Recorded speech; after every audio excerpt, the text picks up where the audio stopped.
നിങ്ങളുടെ വിഷയങ്ങളെ ദൈവത്തിനറിയാം. നിങ്ങൾക്ക് എന്തൊക്കെ വേണം എന്നതെല്ലാം ദൈവത്തിനറിയാം. പക്ഷേ പ്രാർത്ഥിക്കുവാൻ ദൈവം ആവശ്യപ്പെട്ടിട്ടുണ്ട്.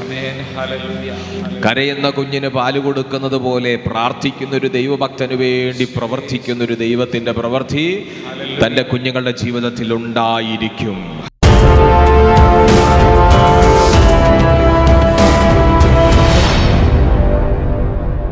അതുകൊണ്ട് ദൈവത്തിന് എല്ലാത്തിനും കഴിയും. അതോടൊപ്പം തന്നെ സർവജ്ഞാനിയായ ദൈവമാണ് നമ്മുടെ ദൈവം. ദൈവത്തിന് എല്ലാത്തെയും അറിയുവാനും കഴിയും.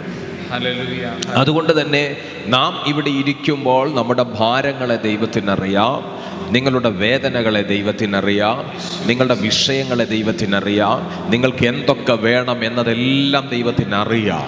പക്ഷേ പ്രാർത്ഥിക്കുവാൻ ദൈവം ആവശ്യപ്പെട്ടിട്ടുണ്ട്.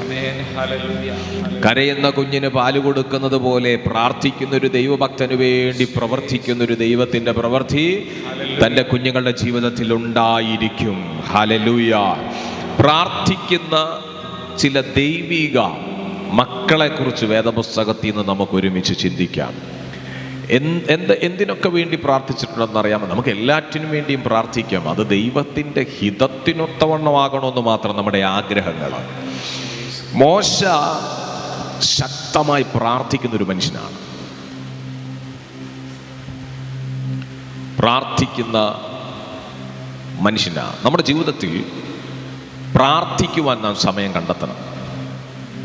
നമ്മളെല്ലാവരും പ്രാർത്ഥിക്കുന്നുണ്ട്. എന്നാൽ പ്രാർത്ഥനയുടെ സമയം പലപ്പോഴും പല കാര്യങ്ങൾ അപഹരിച്ചു പോകാറുണ്ട്. ശ്രദ്ധിച്ചിട്ടുണ്ടോ നിങ്ങൾ?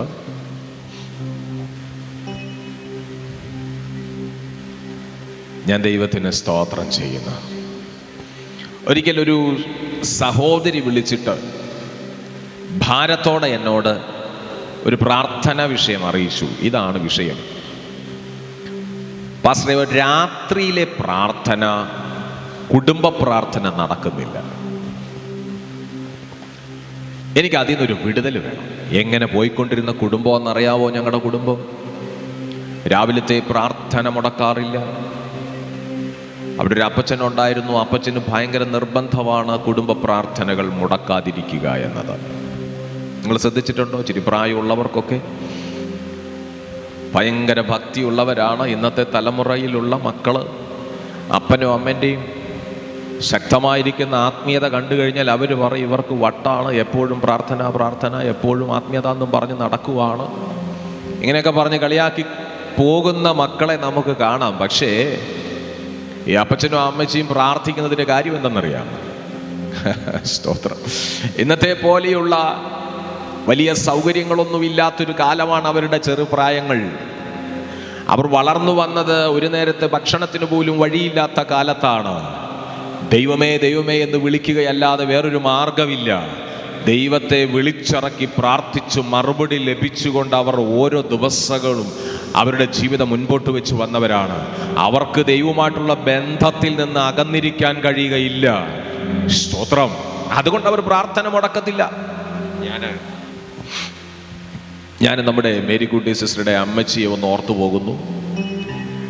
കാരണം പ്രാർത്ഥന എന്ന് പറയുമ്പോൾ ഇന്ന് കർത്താവിൽ പ്രിയം വെച്ചിരിക്കുന്നുവെങ്കിലും ഞാൻ ഓർത്തു പോകുന്നു അവരുടെ ആത്മീയ തീവ്രത.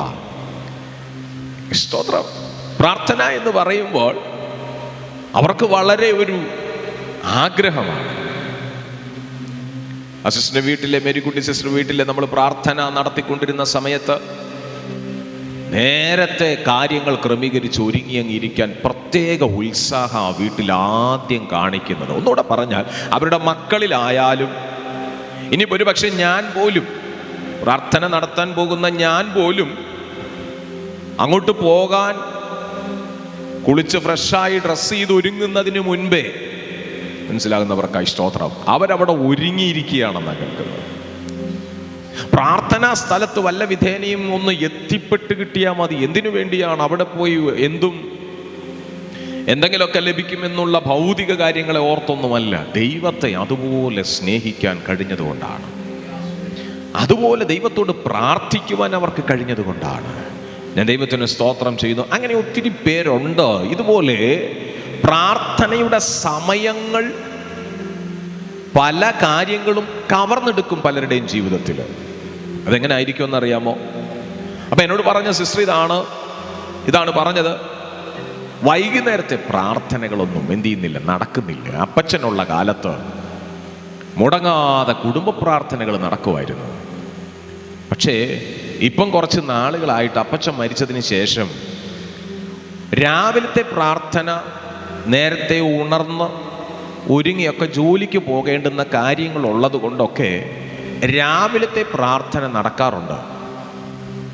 പിന്നെ ഈ ജോലി ഇങ്ങ് കഴിഞ്ഞു വന്നാൽ അച്ചായന് ക്ഷീണം. പിന്നെ ഞങ്ങളെല്ലാവരും കൂടി ഇരുന്ന് ഞങ്ങളുടെ കുടുംബ പ്രാർത്ഥനാ സമയത്താണ് സീരിയലുകളുള്ളത്. ദൈവത്തിന് സ്തോത്രം. ഈ സീരിയലും കൂടെ ഞങ്ങൾ കണ്ട് കഴിയുമ്പോഴത്തേന് ഒരു സമയമാകും, ഏകദേശം 9:30-10 മണിയാകും.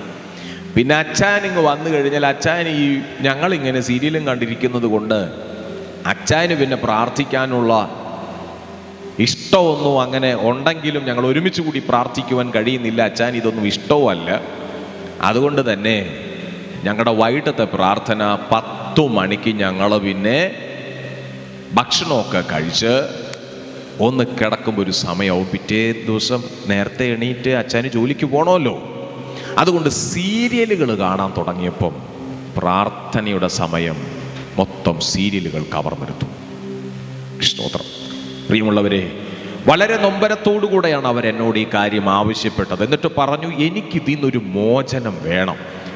ഞാൻ പറഞ്ഞു, ആദ്യം നിങ്ങളുടെ TV ഓഫ് ചെയ്ത് വെക്കാതെ ഒരു മോചനവും ഉണ്ടാകത്തില്ല. സ്തോത്രം. അപ്പോൾ ഒരു കുടുംബത്തിൻ്റെ പ്രാർത്ഥനാ ജീവിതത്തിൻ്റെ സമയം കവർന്നെടുത്തത് സീരിയലായിരുന്നു. അപ്പം നമ്മുടെ ജീവിതത്തിൽ പലപ്പോഴും നാം പ്രാർത്ഥിക്കുന്നവരാണെങ്കിലും പ്രാർത്ഥിക്കേണ്ടുന്നവരാണെങ്കിലും പല കാര്യങ്ങളും പ്രാർത്ഥനാ ജീവിതത്തിൻ്റെ സമയത്തെ കവർന്നെടുക്കാൻ സാധ്യതയുണ്ട്. അപ്പോൾ പ്രിയമുള്ളവരെ, വളരെയധികം ശ്രദ്ധിക്കേണ്ടതൊരു കാര്യമാണ് വ്യക്തിപരമായുള്ള പ്രാർത്ഥനാ ജീവിതത്തെ ദൈവത്തിൻ്റെ സന്നിധിയിൽ നാം മുടങ്ങാതെ കൊണ്ടുപോയി നമ്മുടെ പ്രാർത്ഥനാ ജീവിതം പണിതുയർത്തുവാൻ കഴിയണം. അങ്ങനെ പ്രാർത്ഥിക്കുവാൻ കഴിയുന്നൊരു ദൈവ മക്കളെക്കുറിച്ച് ദൈവത്തിൻ്റെ വചനം പറയുന്നു, അങ്ങനെ ഒന്നിനെക്കുറിച്ചും വിചാരപ്പെടേണ്ടി വരികയില്ല.